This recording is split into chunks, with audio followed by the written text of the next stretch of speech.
Sama-lima merupakan waktu pergantian antara senja ke malam, waktu pantangan beraktivitas di luar rumah, di mana masyarakat Aceh meyakini apabila terkena sama-lima, maka pikiran dan arah manusia di luar kesadaran.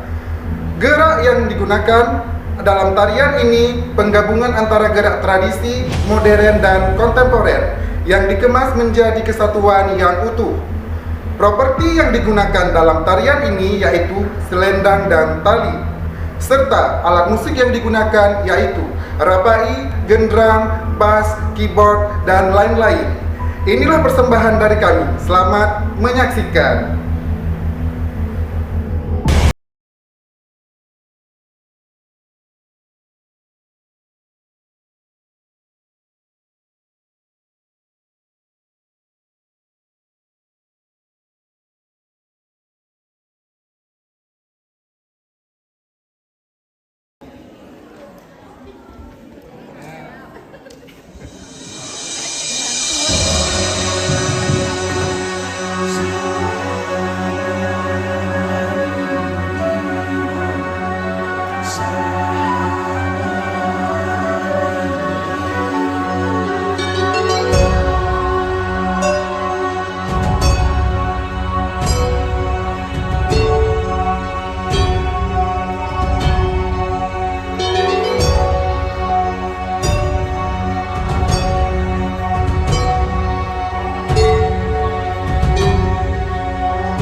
Suroka juga bede dua, sama di mencinta cerita, menyeberang penjajir kemana.